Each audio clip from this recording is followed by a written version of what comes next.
let's do a quick demonstration, and then we're going to do a small, very, very small challenge.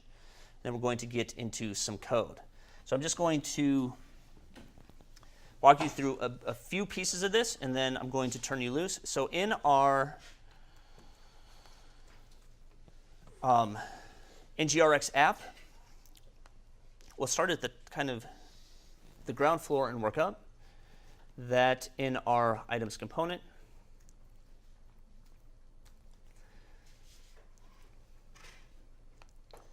we are pulling our selected item from the store.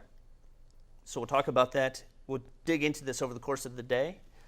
But then from here, we're passing this into our item detail page. And so anytime an item is selected, or anytime a new item is in the store, that this asynchronously gets passed in. And then from here, when an item is selected, so we're calling select item, we are capturing this here, and we're just saying, we're delegating it. We're just saying, hey, dispatch this event, select item, payload item. And then in our reducer, and so what I kind of wanted to show here is also the file structure that we're working with, that we have this stores folder,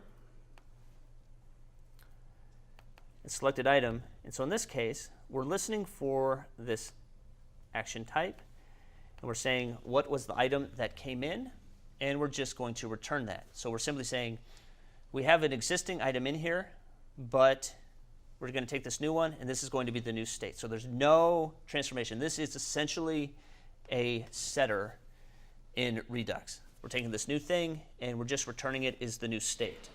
So this is where you would put your reducers, or this is the reducer. Yep, so when you start to build them out, they would go here in your stores. So file structures, naming conventions, those are a bit, I think it's personal preference or team preference, but I tend to put things that need to be shared across your application domain in a common folder. And unlike features, I tend to break these things out by type.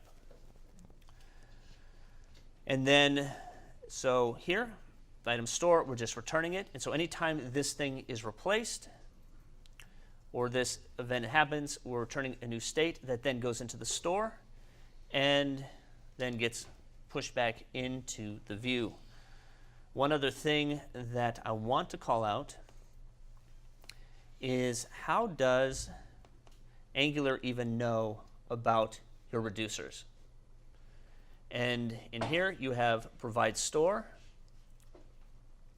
and when we bootstrap the app, we're saying take this, provide store, and we're attaching our reducers in here. So if we had a new reducer, it would just go in here, some reducer, whatever this may be. Might want to file this away for a future challenge, and then you can set the initial state by, whatever in here. So that was just a little helpful hint for things to come.